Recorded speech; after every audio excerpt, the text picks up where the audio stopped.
Hello and welcome back to the East Carolina Law Group's self-help video series. And this video is entitled Child Custody in North Carolina, What I Need to Know. So what do you need to know about child custody in North Carolina? Well, first and foremost, let me just say that one of the biggest misnomers as it relates to child custody is that there is some presumption of favor towards mothers in terms of custody of children. This is absolutely false. It is not the case. And the standard applied by the court in any type of a custody proceeding is the best interest of the child standard, which means it could be either parent. There is no presumption in favor of one over the other. However, I will caveat that to say that unfortunately, all too often, many times, fathers will abrogate their rights and responsibilities to the mothers of children and simply say, okay, well, we're splitting up, you keep the kid because you're the mother. And then months later, they'll come back and say, she won't let me see my kid. Don't abrogate your rights. Be the father you're supposed to be. If it's in the child's best interest, you're the first line of defense for that child. And if it's in the child's best interest that they not be with their mother, then you need to take appropriate action on that. So how do we get a child custody proceeding going? Well, first I'm going to briefly talk about social services, child protective services. In North Carolina, this falls under General Statute 7B. Child Protective Services is not a preventive agency. Now let me say that again. Child Protective Services is not a preventive agency.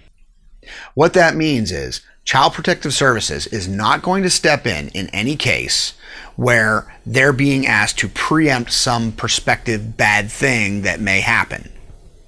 If there is a condition existing which amounts to abuse, neglect, or dependency, then they may step in.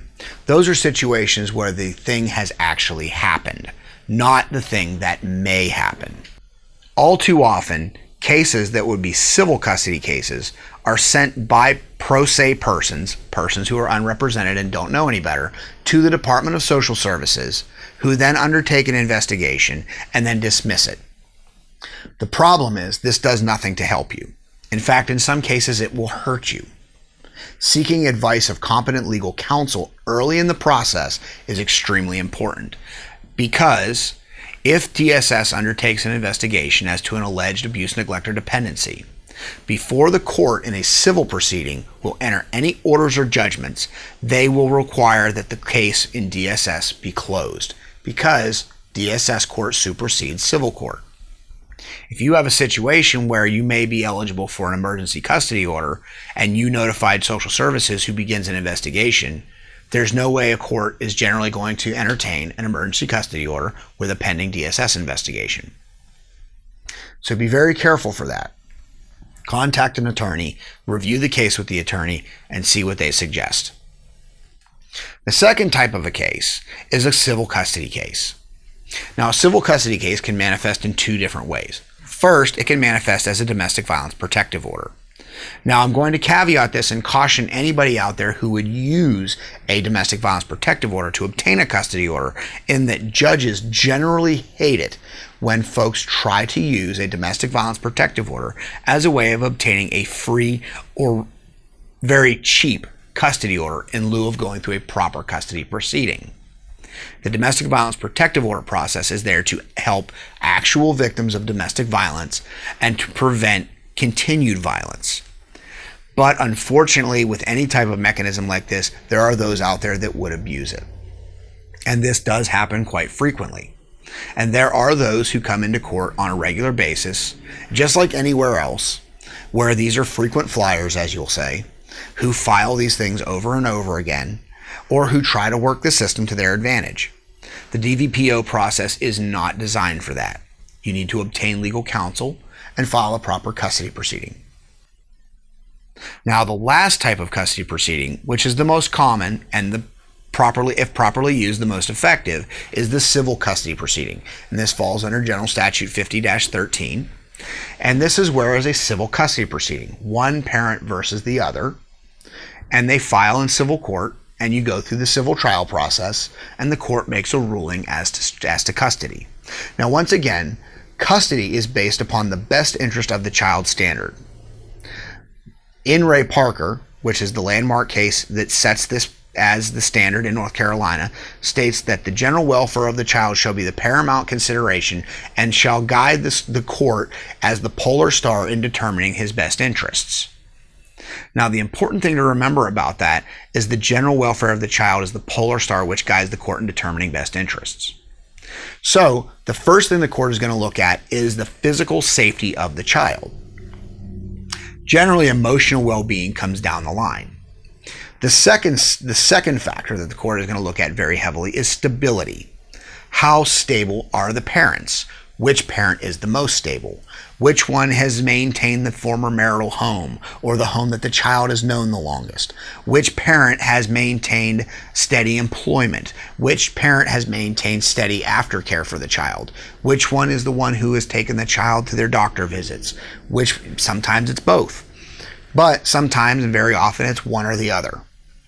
So it's important to remember that if you're in the process of, say, a separation and you want primary custody, if you are the parent that is leaving the marital residence, then chances are you're placing yourself at a disadvantage. Another pitfall for those who would seek primary custody as a disadvantage is leaving the jurisdiction. And this is a particular problem where we're located because we're so close to Virginia. And we have so many pour-over families, meaning families that reside in North Carolina and work in Virginia. And if the marriage dissolves, many times one will move to Virginia and one will stay in North Carolina. But a lot of times what will happen is the one who moves to Virginia will try to take the child, in which case they end up with an emergency order to return the child to the jurisdiction, or two, they leave the child and then want the child. And the courts are hesitant to send children out of state. Now, this is for jurisdictional reasons. Under the Uniform Child Custody Jurisdiction Enforcement Act, or UCCJEA, the home state of the child is established, and the court assuming home state jurisdiction carries exclusive and continuing jurisdiction, which means that that court, until it releases its authority, will stay the court of jurisdiction. Even if the child stays in North Carolina and the other parent moves to Timbuktu, North Carolina maintains jurisdiction until it releases it. So, if you are in the process of a split and there's going to be a custody battle, your best bet is not to leave the state of North Carolina, is to find a residence here. And then we also have the situation where, well, I have more friends in Virginia, I have a boyfriend, or whatever the case may be. Stay here. Remember what's important. If you're involved in a custody battle, whether it's with DSS or a civil battle in a 50B DVPO situation or a general Chapter 50-13 action, keep the best interests of the child at heart. Focus on the child and not on your hatred for the other party.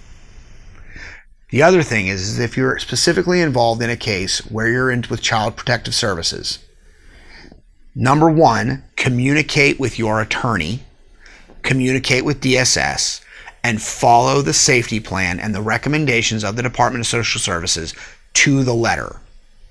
Do not try to pull the wool over their eyes. They will find out. And a guardian ad litem will be appointed for your child.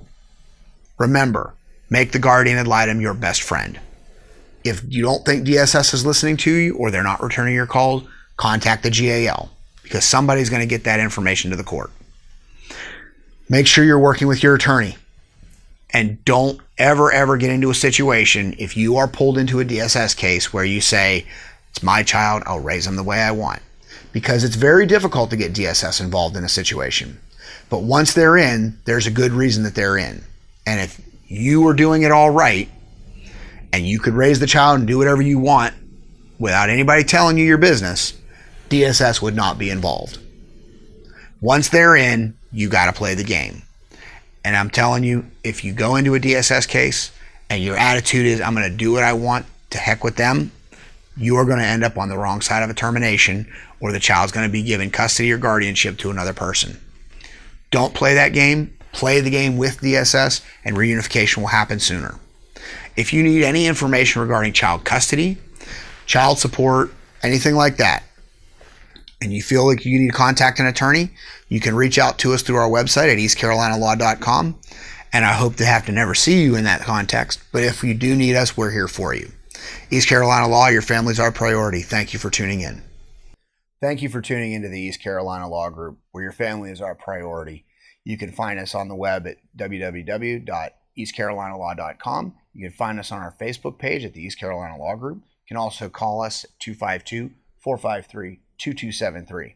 And if you want to find more videos and keep updated on when we put some more of these kind of things up for some more self-help kind of information, you can do so by subscribing to our YouTube channel by clicking on the link right about here. It's there. Down. Yes, right there. Subscribe by clicking our link. Thank you for tuning in. I hope you found this informative and have a great day.